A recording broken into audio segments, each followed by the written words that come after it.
एक समय की बात है, घने जंगल के बीचों बीच एक विशाल और प्यारा भालू रहता था। उसका नाम था बलवंत। बलवंत न केवल जंगल का सबसे ताकतवर जानवर था, बल्कि उसका दिल भी उतना ही बड़ा था जितनी उसकी ताकत। वह हर जानवर से मित्रता करता और उनकी मदद के लिए हमेशा तैयार रहता था। जंगल के सभी जानवर बलवंत का सम्मान करते और उससे डरते भी थे, लेकिन वे उससे बहुत प्यार भी करते थे। जंगल में शांति और आनंद का माहौल था। पेड़ों पर चिड़ियों की चहचहाहट, पानी की बहती धाराओं की मधुर आवाज और जानवरों का स्वतंत्र विचरण, यह सब एक अद्भुत संतुलन में था। इस जंगल में हर कोई खुशहाल था, क्योंकि बलवंत की देखरेख में कोई भी परेशानी जंगल के निवासियों तक नहीं पहुंच पाती थी।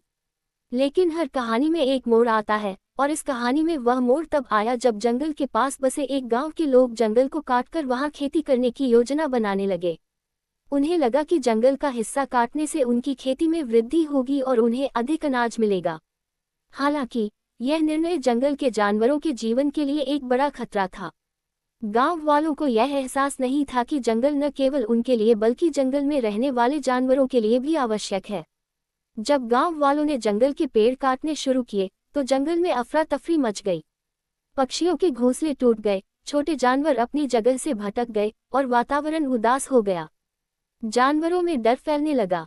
अब हर कोई असुरक्षित महसूस कर रहा था। बलवंत ने देखा कि यदि समय रहते कुछ नहीं किया गया, तो पूरा जंगल नष्ट हो जाएगा। बलवंत ने एक सभा बुलाई, जिसमें सभी जानवरों को बुलाया गया। उसने अपनी गहरी आवाज में कहा, हमारे जंगल पर संकट आ गया है। हमें अपनी जमीन और अपने घरों की रक्षा करनी होगी। अगर हम कुछ नहीं करेंगे, तो जल्द ही हमारा जंगल समाप्त हो जाएगा। सभी जानवर एकजुट हुए और उन्होंने बलवंत की बातों का समर्थन किया। लेकिन समस्या ये थी कि वे गांव वालों से कैसे लड़ सकते थे। वे गांव वालों से संवाद करना चाहते थे, लेकिन उन्हें ये भी डर था कि लोग उनकी बात नहीं समझेंगे।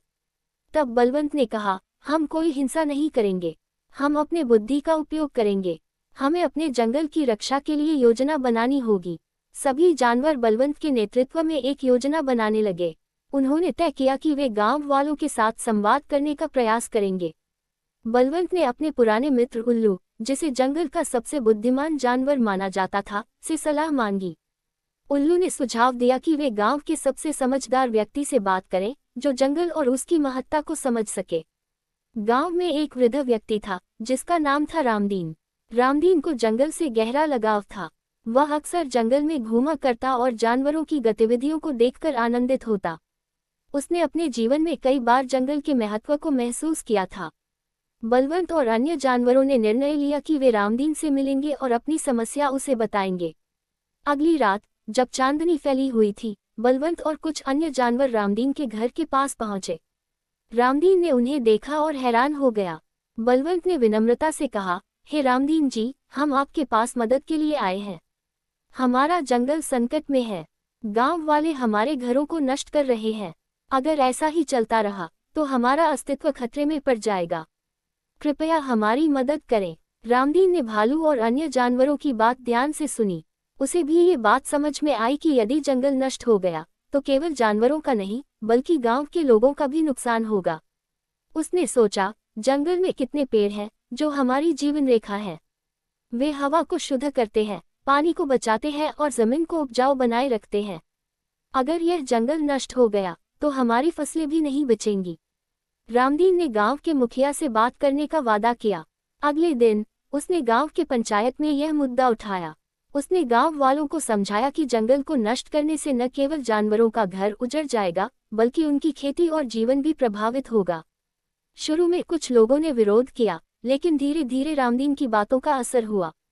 रामदीन ने कहा, हमारी भूमि उपजाऊ है, लेकिन अगर हम जंगल काट देंगे, तो बारिश की कमी हो जाएगी और हमारी फसलें सूख जाएंगी। जंगल हमारे लिए एक सुरक्षा कवच है।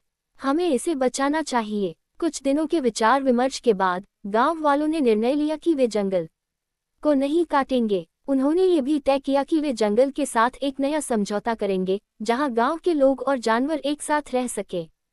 गांव वालों ने जंगल की सीमा के पास पेड़ लगाने का काम शुरू किया और यह सुनिश्चित किया कि वे कभी भी जंगल को नुकसान नहीं पहुंचाएंगे।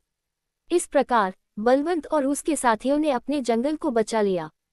जंगल में फिर से शांति और खुशी का माहौल लौट आया।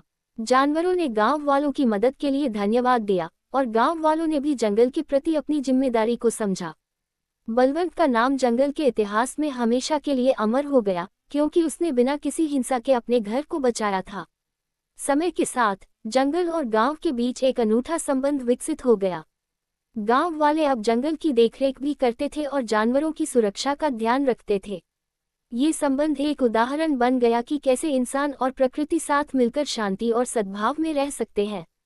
इस कहानी का संदेश स्पष्ट था, जब हम प्रकृति का सम्मान करते हैं तो वह हमें अनंत आशीर्वाद देती है। ऐसा ही कहानी के लिए चैनल को सब्सक्राइब